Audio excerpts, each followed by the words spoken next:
Hello, ಎಲ್ಲರಿಗೂ ನಮಸ್ಕಾರ. ಇವತ್ತು ನಮ್ಮ ಮನೆಯಲ್ಲಿ ಸಂಕ್ರಾಂತಿ ಸ್ಪೆಷಲ್ ಅಡಿಗೆ ಮಾಡ್ತಾ ಇದ್ದೀವಿ. ಮೊದಲಿಗೆ ತೊಗರಿಬೇಳೆ ಹೋಳಿಗೆ ಮಾಡ್ತಾ ಇದ್ದೀವಿ. ಇದಕ್ಕೆ 2 ಕಪ್ ಮೈದಾ ಹಿಟ್ಟು, ಅರ್ಧ ಕಪ್ ಚಿರೋಟಿ ರವೆ, 1 ಸ್ಪೂನು ಅರಿಶಿನ ಪುಡಿ ತಗೋಬೇಕು. ಇದನ್ನು ಚೆನ್ನಾಗಿ ಕಲಿಸ್ಕೋಬೇಕು. ಸ್ವಲ್ಪ ಸ್ವಲ್ಪ ಉಪ್ಪು ಹಾಕೋಬೇಕು. ಸಾಫ್ಟ್ ಆಗಿರಬೇಕು, ತುಂಬ ಸಾಫ್ಟಾಗಿ ಕಲಿಸ್ಕೋಬೇಕು. Half an hour full cover ಮಾಡಿರಬೇಕು. ಚೆನ್ನಾಗಿ ಅದು ಎಣ್ಣೆ ಎಲ್ಲ ಚೆನ್ನಾಗಿ ಹಿಡ್ಕೋಬೇಕು. ಒಳ್ಳೆ ನಾದ ಒಳಗಡೆ ಈ ಥರ ಕಲಿಸ್ಕೋಬೇಕು. ಓಕೆ, ಹೋಳಿಗೆ ಮಾಡಕ್ಕೆ ಹೋಗ್ತಾ ಇದ್ದೀವಿ. ಅದಕ್ಕೆ 3 ಕಪ್ ಬೇಳೆ ಹಾಕ್ತಿದ್ದೀವಿ. ತೊಗರಿ ಬೇಳೆನ ವಾಶ್ ಮಾಡಿ ಬೇಯಕ್ಕೆ ಇಡ್ತೀವಿ. ಈಗ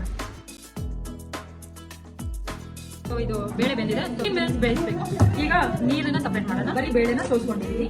ಬೇಯಿಸ್ಕೊಂಡಿರೋ ಬೇಳೆಗೆ 1 ಕಪ್ ಬೆಲ್ಲ ಹಾಕ್ಬಿಟ್ಟು ಚೆನ್ನಾಗಿ ಮಿಕ್ಸ್ ಮಾಡಬೇಕು. ಆಮೇಲೆ ಮೀಡಿಯಂ ಫ್ಲೇಮಲ್ಲಿ ಬೆಲ್ಲ ಕರಗೋ ತನಕ ಅದನ್ನು ಮಿಕ್ಸ್ ಮಾಡ್ತಾ ಇರಬೇಕು. ಆಮೇಲೆ ತರಿತರಿಯಾಗಿ ಮಿಕ್ಸಿಲಿ ರುಬ್ಕೋಬೇಕು. ಮಿಕ್ಸಿಯಲ್ಲಿ ರುಬ್ಕೊಂಡಾದ್ಮೇಲೆ ಅದಕ್ಕೆ 1 ಕಪ್ ತೆಂಗಿನ ತುರಿ ಹಾಕೋಬೇಕು. ತೆಂಗಿನ ತುರಿ ಏಲಕ್ಕಿ ಹಾಕೊಂಡು ಚೆನ್ನಾಗಿ ಹೂರ್ಣ ಮಾಡ್ಕೋಬೇಕು. ಅದಾದಮೇಲೆ ನಾವು ಸೈಡಿಗೆ ಇಟ್ಟಿರೋ ಹೋಳಿಗೆ ಹಿಟ್ಟು ತೊಗೊಂಡು ಹೋಳಿಗೆ ಮಾಡ್ತಾ ಇದ್ದೀವಿ. ಆ್ಯಕ್ಚುಲಿ ಫಸ್ಟ್ ಟೈಮ್ ಮಾಡಿದ್ದು ಎಕ್ಸ್ಪೆಕ್ಟೇಷನ್ಗಿಂತ ಜಾಸ್ತಿ ತುಂಬ ಚೆನ್ನಾಗೇ ಬಂದಿತ್ತು ಹೋಳಿಗೆ.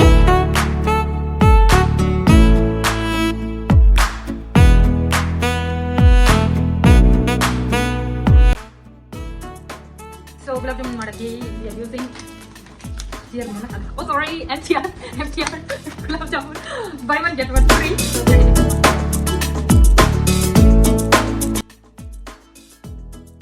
ಗುಲಾಬ್ ಜಾಮೂನಿಗೆ ಪಾನಕ ಮಾಡೋಣ. ಪಾನಕ ಮಾಡೋಕ್ಕೆ ಏನಿಲ್ಲ, ಅಂದರೆ ಏನು ಸೈನ್ಸ್ ಏನಿಲ್ಲ. ಇಟ್ಸ್ ಜಸ್ಟ್ ದಟ್ ಒಂಚೂರು ಏಲಕ್ಕಿ ಹಾಕ್ತೀವಿ, ಆಮೇಲೆ ಸ್ವಲ್ಪ ಸಕ್ಕರೆ ಹಾಕಿ ಕುದಿಯಕ್ಕೆ ಇಡೋದು ಅಷ್ಟೇ. ಮನೆಯಲ್ಲೆಲ್ಲ health conscious sugar, brown sugar ಇದೆ, ಅದು ಹಾಕೋಣ. ಆ್ಯಕ್ಚುಲಿ ಇದು ಪಾನಕ ಅಲ್ಲ, ಪಾಕ ಮಾಡ್ತಾ ಇರೋದು ಜಾಮೂನ್ಗೆ. ಉಂಡೆ ಮಾಡೋಣ.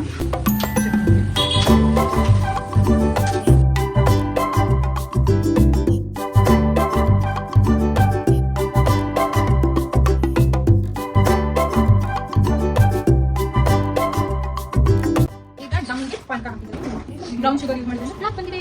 ಅವರೆಕಾಳು ರೆಡಿ ಮಾಡೋಣ. 1 ಕಪ್ ಅವರೆಕಾಳು, 2 ಹಸಿರು ಮೆಣಸಿನ್ಕಾಯಿ ತೊಗೊಂಡಿದ್ದೀನಿ, 1/2 ಸ್ಪೂನ್ ಸೋಂಪು ಕಾಳು ಬರುತ್ತಲ್ಲ ಅದು, 1 ಸ್ಪೂನ್ ಜೀರಿಗೆ, ಸ್ವಲ್ಪ ಕೊರಿಯಂಡರು, ಆಮೇಲೆ ಸ್ವಲ್ಪ ಶುಂಠಿ. ಇದನ್ನು ತರಿತರಿಯಾಗಿ ರುಬ್ಕೋಬೇಕು. ಇದಕ್ಕೆ 1 ಈರುಳ್ಳಿ, ಕಡಲೆ ಹಿಟ್ಟು ಹಾಕೋಬೇಕು. ಆಮೇಲೆ ಒಂದು ಅರ್ಧ ಸ್ಪೂನಷ್ಟು ಕಾರ್ನ್ಫ್ಲೋರ್ ಹಾಕೊಬೇಕು. ಆಮೇಲೆ ಇದಕ್ಕೆ ಉಪ್ಪು ಹಾಕೊಂಡು ಚೆನ್ನಾಗಿ ಕಲಿಸ್ಕೋಬೇಕು. ಆಮೇಲೆ ವಡೆ ಆಕಾರದಲ್ಲಿ ಮಾಡಿಬಿಟ್ಟು ಚೆನ್ನಾಗಿ ಎಣ್ಣೆಯಲ್ಲಿ ಬೇಯಿಸಬೇಕು.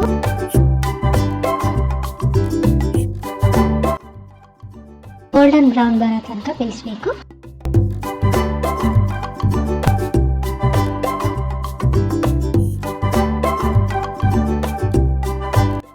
ಈಗ ತೊಂಡೆಕಾಯಿ ಪಲ್ಯ ಮಾಡ್ಕೊಳ್ಳೋಣ.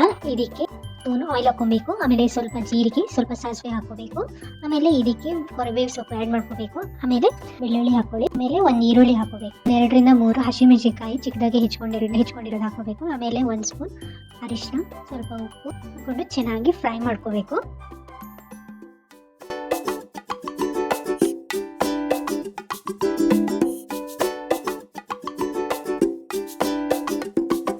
ಚೆನ್ನಾಗಿ ಫ್ರೈ ಆದಮೇಲೆ ರೌಂಡ್ ಶೇಪಲ್ಲಿ ಕುಯ್ದಿಟ್ಟಿರುವಂಥ ತೊಂಡೆಕಾಯಿ ಹಾಕೋಬೇಕು. ಅದನ್ನು ಚೆನ್ನಾಗಿ ಫ್ರೈ ಮಾಡ್ಕೊಬೇಕು.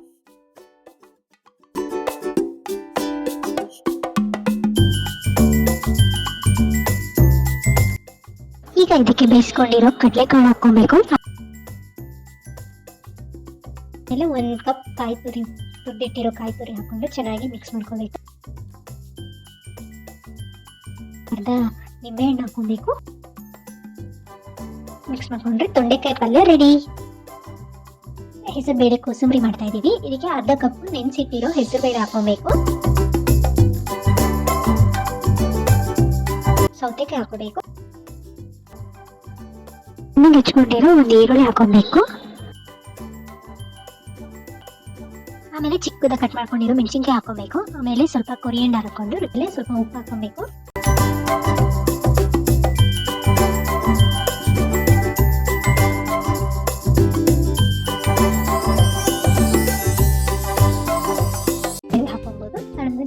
ಟೇಸ್ಟ್ ಚೆನ್ನಾಗಿರುತ್ತೆ, ಕೋಸಂಬರಿ ಚೆನ್ನಾಗಿರುತ್ತೆ. ಇದು ಹೆಲ್ದಿ ಫುಡ್ ಕೂಡ, ತುಂಬ ಚೆನ್ನಾಗಿರುತ್ತೆ. ನೀವು ಒಂದ್ಸತಿ ಟ್ರೈ ಮಾಡಿ.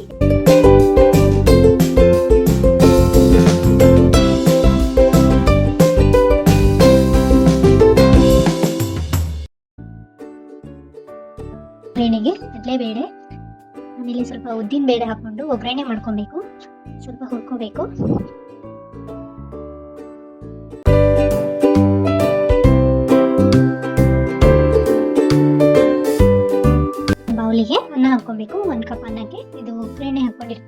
ಕಡಲೆಬೇಳೆ ಮತ್ತು ಉದ್ದಿನ ಬೇಳೆನ ಮಿಕ್ಸ್ ಮಾಡ್ಕೋಬೇಕು. ಅದಕ್ಕೆ ಒಂದು ಈರುಳ್ಳಿ ಹಾಕ್ಕೊಬೇಕು, ಚೆನ್ನಾಗಿ ಮಿಕ್ಸ್ ಮಾಡಬೇಕು. ಆಮೇಲೆ ಅದಕ್ಕೆ ದಾಳಿಂಬೆ, ಸ್ವಲ್ಪ ಕೊತ್ತಂಬರಿ ಸೊಪ್ಪು ಹಾಕ್ಕೊಂಡು ಸ್ವಲ್ಪ ರುಚಿಗೆ ತಕ್ಕಷ್ಟು ಉಪ್ಪು ಹಾಕ್ಕೊಂಡು ಮಿಕ್ಸ್ ಮಾಡ್ಕೋಬೇಕು. ಇವಾಗ ಪೂರಿಗೆ ಸಾಗು ಮಾಡ್ತಾ ಇದ್ದೀವಿ. ಸಿಂಪಲ್ ಆಗಿ ಏನಿಲ್ಲ, 1-2 ಕ್ಯಾರೆಟ್ ತೊಗೊಂಡಿದ್ದೀನಿ, 2 ಆಲೂಗೆಡ್ಡೆ, 1 ಕಪ್ ಬಟಾಣಿ ತೊಗೊಂಡಿದ್ದೀನಿ. ಅದನ್ನು 1 ವಿಷಲ್ ಕುಕ್ಕರಲ್ಲಿ ಬೇಯಿಸ್ಕೋಬೇಕು. ಆಮೇಲೆ ಮಸಾಲ ರುಬ್ಬಕ್ಕೆ 1 ಈರುಳ್ಳಿ, 1 ಟೊಮೆಟೊ, ಸ್ವಲ್ಪ ಶುಂಠಿ, ಸ್ವಲ್ಪ 5ರಿಂದ 6 ಎಸ್ಲು ಬೆಳ್ಳುಳ್ಳಿ, ಸ್ವಲ್ಪ ಕೊತ್ತಂಬರಿ ಸೊಪ್ಪು, 5ರಿಂದ 6 ಹಸಿಮೆಣಸಿನ್ಕಾಯಿ, ಆಮೇಲೆ 1 ಕಪ್ ತೆಂಗಿನಕಾಯಿ, ಆಮೇಲೆ ಒಂದು ಸ್ವಲ್ಪ ಚಕ್ಕೆ, 2 ಲವಂಗ, 1 ಏಲಕ್ಕಿ ಹಾಕ್ಕೊಂಡು ಚೆನ್ನಾಗಿ ರುಬ್ಕೋಬೇಕು. ಎಣ್ಣೆ, ಸಾಸಿವೆ, ಸ್ವಲ್ಪ ಜೀರಿಗೆ ಹಾಕ್ಕೊಂಡು 1 ಈರುಳ್ಳಿ, 1 ಟೊಮೆಟೊ,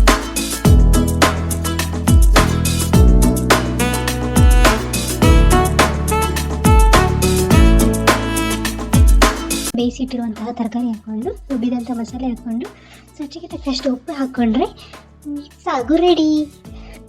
ಪೂರಿಗೆ ಹಿಟ್ಟು ಕಲ್ಸ್ಕೊಳ್ತಾ ಇದ್ದೀನಿ. 2 ಕಪ್ ಗೋಧಿ ಹಿಟ್ಟು ತೊಗೊಂಡು, ಆ್ಯಕ್ಚುಲಿ ನಾವು ಗೋಧಿ ಹಿಟ್ಟಲ್ಲಿ ಪೂರಿ ಮಾಡೋದು. ಗೋಧಿ ಹಿಟ್ಟು ತೊಗೊಂಡು ಚೆನ್ನಾಗಿ ಕಲಿಸ್ಕೋಬೇಕು. ಕಲಿಸ್ಕೊಂಡು 1 ಅರ್ಧ ಗಂಟೆ ಇಟ್ಟು ಆಮೇಲೆ ಪೂರಿ ಮಾಡ್ಕೋಬೇಕು. ತುಂಬ ಸಾಫ್ಟಾಗಿ ಬರುತ್ತೆ, ಚೆನ್ನಾಗಿ ಬರುತ್ತೆ.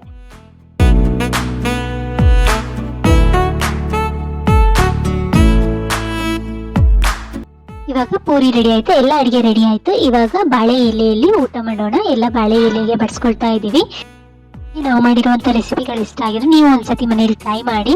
ನಿಮಗೆ ಈ ವಿಡಿಯೋ ಇಷ್ಟ ಆಗಿದ್ರೆ ಪ್ಲೀಸ್ ಲೈಕ್ ಮಾಡಿ, ಶೇರ್ ಮಾಡಿ, ಕಮೆಂಟ್ ಮಾಡಿ, ಹಾಗೆ ನಮ್ಮ ಚಾನಲ್ನ ಸಬ್ಸ್ಕ್ರೈಬ್ ಮಾಡಿ. ವಿಡಿಯೋ ನೋಡಿದ್ದಕ್ಕೆ ಧನ್ಯವಾದಗಳು. Thank you.